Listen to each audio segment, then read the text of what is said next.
we are seeing a star in the making, more or less probably a reincarnation, but let's get into it. So, hey, if you don't know me, my name is Keith, so do Black Quarterback Series, and today we're going to talk about the Sunday night game, playoff game, then we're going to work our way backwards. Do not have his numbers, or nobody's numbers, because as soon as the game ended, I just turned the camera on and really want to talk about this watch fresh. So, this game really came off, predicated off who could get, obviously every game does, but this game really came off who can get more stops. They were hitting Jayden Daniels early. They missed the roughing the passer call, which if that was Pat Mahomes, they would have definitely called. He looked like a rookie out there early because he was trying to do things with his legs, sort of like Lamar Jackson did at the beginning. We'll talk about Lamar Jackson in a minute. Sort of like Lamar Jackson was trying to do early in his game, but it just wasn't effective, right? So game was pretty back and forth through most of it. It was 10-all at half, and Dan Campbell really made some tough decisions there to the point where, excuse me, he made some tough decisions there where if you if you kick those field goals, that's almost 9 points you left on the board in the red zone, and you miss all three of them. I have 3 fourth down stops, and it might have been 4 if I'm missing one. But the one they got was huge. Based off the Baker Mayfield fumble, which was only really the game right there. If Baker Mayfield does not fumble the ball, we're having a completely different conversation. But that's why you play the game. So they get the turnover on downs, then Baker fumbles, and essentially you're back where you started, and you end up scoring. They go down and get a field goal. But listening to Trey Soul's stream, and he said what everybody was thinking. Baker might not get this ball back. They kicked the field goal with 4 minutes to go, and the older rookie, marches down the field, and they're able to kick the field goal and win the game. Like, I've never seen a rookie like this. The poise in the rookie, the stick-to-itiveness, the not looking like a rookie, but then looking like a rookie, but not looking like a rookie. This is like his 4th or 5th game-winning drive in his NFL career. This is his first year in the league. Jayden Daniels is what we thought Caleb Williams would be. We thought Caleb Williams was going to do this, but Jayden is doing it. Now you can say it's organizational and all this stuff like that, but point remains. Jayden Daniels is not supposed to be doing this in his first year as a starter. He's doing this in his first year as a starter. I cannot wait to see what we see more of him. And who knows? A couple bounces there. We're due for another bad Jared Goff performance, and who knows what happens when they go up to Detroit. So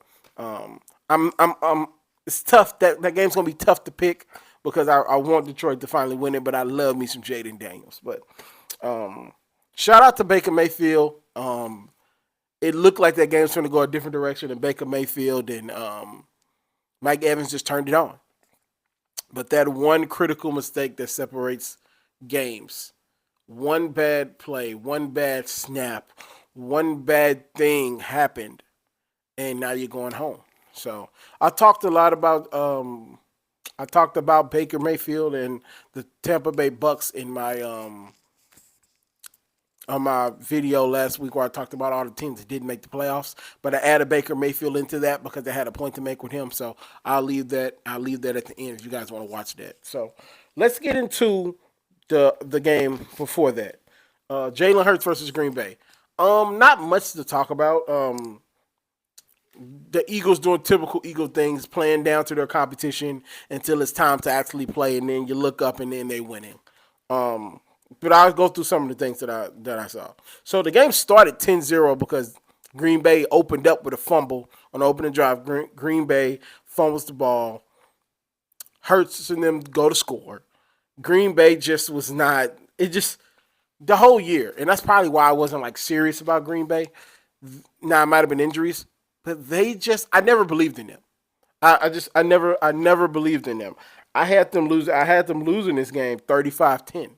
And I think they lost, what was it, like 25-14 or something like that. So like I was in the ballpark. But I never believed in them. And with Jalen Hurts coming back and with all of them getting healthy, I just never thought they were going to be that big of a competitor. So, but the way that Green Bay lost is concerning to me about Philly. because Philly should have dominated this game. This game should have been like what I have. Should have been 35-10, 45-10. It should have been a rout because Green Bay never gave you any indications that they were serious about winning this game. That's just what it is. Now we'll get more into Green Bay when I do the playoff losers. We'll talk more about the playoff losers in a few weeks when the Super Bowl is over, and then we'll get into off-season content. But a quick synopsis. They need to get healthy, and they need to see if Jordan Love is the guy, because the end of the stretch, he's hurt or he's just not that guy. But we'll talk more about that later. So, Bills in Denver. I don't have much stats about this game because I barely watched it after Denver decided they just wasn't going to come to play ball no more, right? But watching this game thoroughly, listening to the narratives with Buffalo, you would think Josh Allen was doing it himself. Cook is a monster back there. We talk about, Lamar got Derrick Henry. He got James Cook. Like, there's really no difference there. But Josh Allen wasn't the reason they won this game, right? So we'll get into it in the video on, I think it'll come out Friday. In the video on Friday where we talk about all the next games. But LJ versus Josh Allen is going to be cinema. We've been waiting on this game for a while. So they get a chance. Whoever wins this game. Now, the MVP is over. Lamar got that locked up. But this goes a long way to determining how people perceive the other one going forward. It's going to go a long way to see how perceive. If Lamar go up to Buffalo and blow them out, Josh Allen's going to look bad. If vice versa, Lamar's going to look even worse. That's just the nature of it goes, right? I can't wait for this game next year or next week. I absolutely can't wait. I might have a separate video just for that game specifically as how important that game is to both of them guys' legacy. But I can't wait. Can't wait. Bills move on.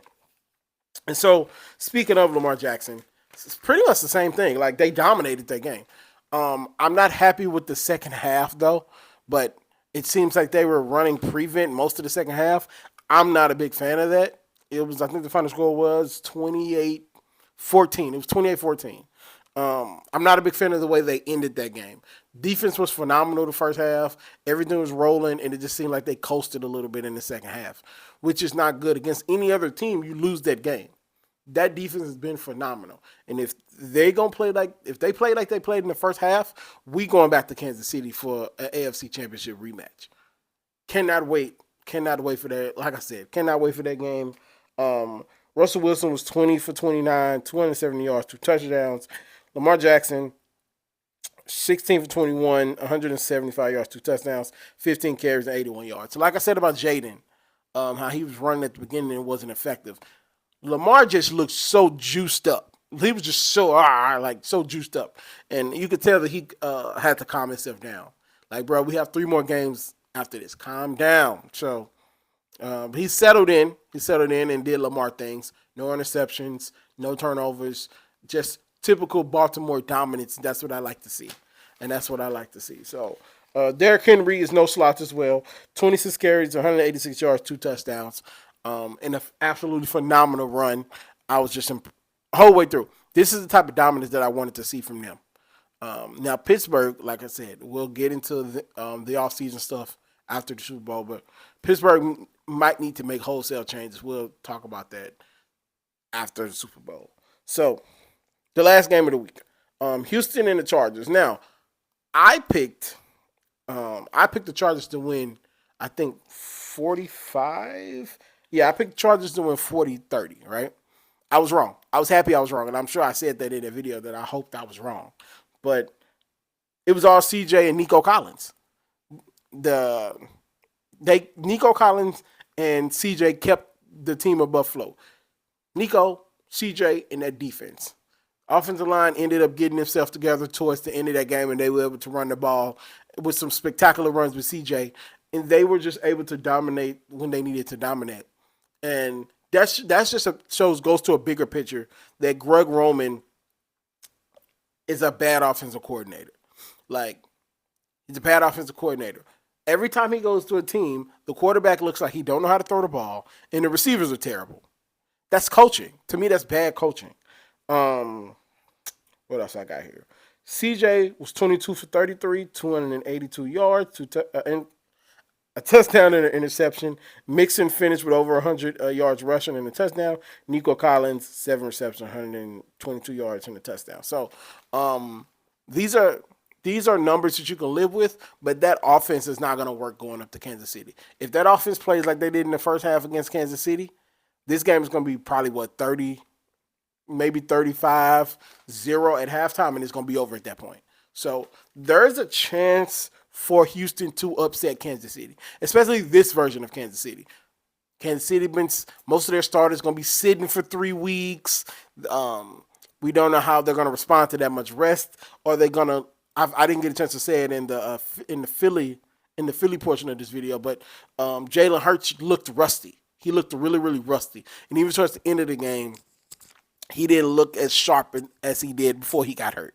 So, are they going to look rusty?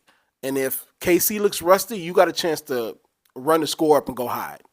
Because I think Kansas City going to come in with a little bit of arrogance, a little bit of weak Kansas City. And if you can jump on them early, if you can jump on Kansas City early and get up 15, 20 points on Kansas City, I'm not saying it's going to result into a win, but if you get up with them with the defense that you got and the defense you played last week, you got a chance to beat Kansas City in Kansas City. And if that happens, the whole AFC is open because we know who the big dogs are right now.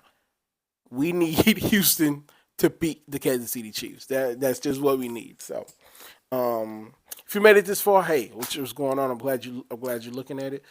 Black Civilization Radio going on a little maintenance, but they'll be back better than ever eventually, at least before the next season start. But if you're watching this video, make sure you come back Friday for my divisional weekend predictions. You're going to see me in this same thing. I'm going to record this right now. So I'll see you guys on Friday. Peace. What is going on, guys? I've made a point to myself to not do videos like this no more. But, man, I just can't just post this video without adding this reaction from the Vikings debacle yesterday. Like, God, what was that? It was like, I saw something on Twitter, if I could put it here. Sam Darnold saw the squiggly lines and his receivers. He didn't know which receiver. If you play NCAA, you know what I'm talking about. His stadium thing was all the way up. Like, Sam Darnold was awful yesterday. Now, talking to my friend who's a Vikings fan, the offensive line was an issue, and offensive innovation was also a problem. But you have Justin Jefferson. At the very least, you couldn't hang with him. So it's I don't know what you do with as the Vikings organization, but on the bright side, you have J.J. McCaffrey, however you pronounce his name. I'll figure it out next year. Coming back, and you know Sam Darnold is not the guy going forward.